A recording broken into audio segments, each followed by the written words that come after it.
Hello everyone. We realize it's Hanukkah, but we've decorated for Christmas.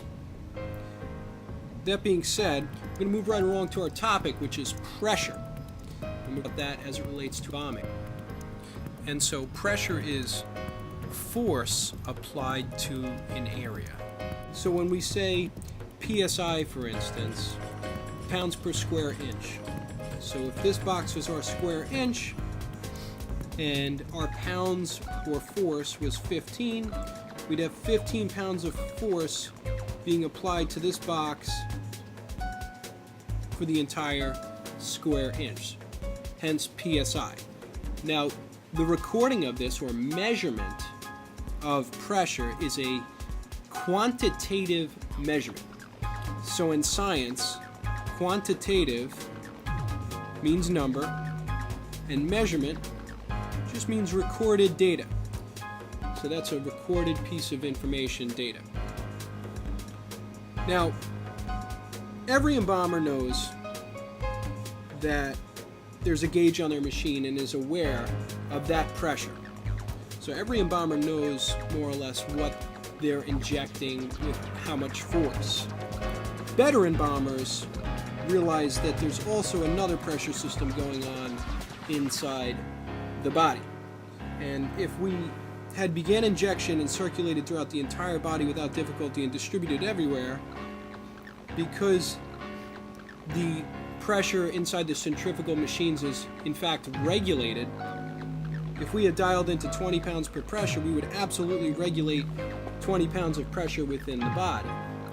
But it's when we run into the poorly circulated or difficult cases that we're no longer regulating fluid in the body, and in fact, instead, we are dealing with flowing fluid.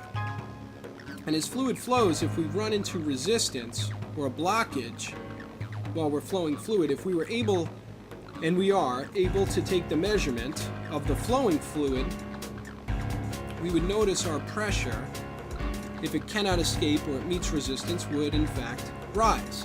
It often doesn't. It often takes a path of least resistance, such as the neck, or instead the liver or an organ or some other place, and that would be how you get swelling under these conditions.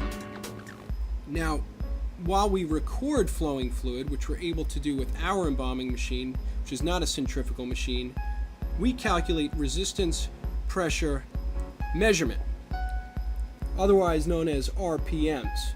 This way you know when you're running into a troubling situation or about to. Hope you enjoyed the video, and a message from our sponsor. Have you ever wondered why your hydroaspirator is silver? Do you agree that the happiness of the embalmer is totally dependent on the suction of their aspiration system? Does your aspirator just plain suck? Well, I'm here to tell you, the reason your aspirator is silver is because it's in second place to the Hulk. That's right, the Hulk. People call it the Hulk because it's green, and it's clearly very, very angry because it actually sucks. It has a simple no-clogging design with optional reversible flow, and you can keep your embalmer happy and stop using what's crappy. Buy an aspiration adapter today. Mention Hulk Aspirator and we'll take $25 off your purchase. Or if you're ordering online, put Hulk in the promo code. Toodaloo.